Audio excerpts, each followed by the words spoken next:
आता हे सांगितलं की प्रेग्नन्सीमध्ये सुद्धा खूप लोकांना मुळव्याध होतो म्हणतात. हे नेमकं का बरं असं होतो? प्रेग्नन्सी हा एक मोठी घटना घडते त्या स्त्रीच्या आयुष्यामध्ये. तिथे पोटामध्ये एक गर्भ वाढत असतो.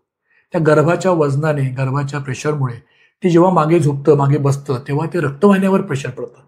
आणि जे काम आपण बद्धकोष्ठी म्हणतोय, जी प्रेशर पडतं, तसंच प्रेशर त्या प्रेग्नन्सीने पडतं. आणि मग त्या प्रेग्नन्सीच्या प्रेशरमुळे, त्या बाळाच्या प्रेशरमुळे रक्तवाहिन्या फुगतात आणि मग ते त्रास होतो. आणि त्या प्रेग्नन्सीच्या पिरियडमध्ये जवळपास 6-7 महिन्याच्या नंतर कॉन्स्टिपेशन एक ऍडेड फॅक्टर असतं. बरोबर. दोन्हीमुळे मुळव्याध होतो. आणि मोस्ट कॉमन फिशर असतो, पण त्याला सुद्धा त्यांनी मुळव्याध म्हणून त्याला घेऊन हे केलेलं असतं. काय होतं, प्रेग्नन्सी नंतर आता आपल्या इंडियन संस्कृतीमध्ये किंवा आपल्या महाराष्ट्र संस्कृतीमध्ये आईला खूप गरम गरम खायला देतात, किंवा दूध वाढावं, त्यांचा बाळाला दूध चांगलं पौष्टिक मिळेल. पण ती बिचारी आई त्या गोष्टी गरम गरम खात असते. तिला आधीच त्या 6-9 महिन्यामध्ये मुळव्याध झालेला असतो.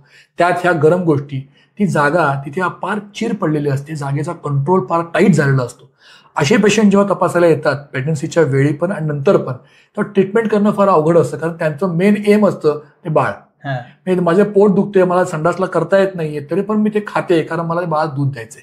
तर ह्यावेळी ट्रीटमेंट देणं फार अवघड पडतं. त्यामुळे प्रेग्नन्सी आणि मुळव्याध आणि प्रेग्नन्सी आणि फिशर हा एक वेगळा विषयच ठरू शकेल. ओके.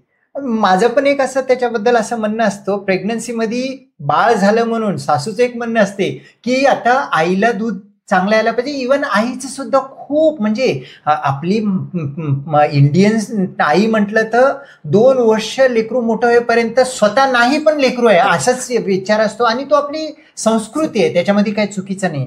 पण प्रत्येक सासू असो, त्याची आई असो, नवरा असो, प्रत्येक जणांचं काय असतो, बदाम खा, खारीक खा, हे खा, ते खा. पण त्यासोबत जर का त्यांनी फळं पण खातो, भाजीपाला पण खा, असं जर का केलं, फायबर जर का चांगलं गेलं आणि थोडं पाणी पिण्यामध्ये जास्त आलं, आईनं बाळाला ब्रेस्ट फिडिंग करणं तितकं गरजेचं आहे. पण जर बाळ रडत असेल, दुसऱ्यांनी कोणी थोडंसं टाइम देऊन तिला थोडंसं रेस्ट करायला दिलं, तरी सुद्धा ह्याचं प्रमाण कमी होऊ शकतो असं मला वाटतं. बरोबर बरोबर. आपण फ्लाईटमध्ये बघतो, ते सांगतात ऑक्सिजन मास्क, आधी आपली काळजी घ्या मग दुसऱ्याची. तसं आईने पहिली आपली काळजी घेणं गरजेचं आहे, तर ती बाळ चांगली काळजी घेऊ शकते. आणि यात म्हटलं जसं पूर्ण कुटुंबाचा फार मोठा हातभार असतो.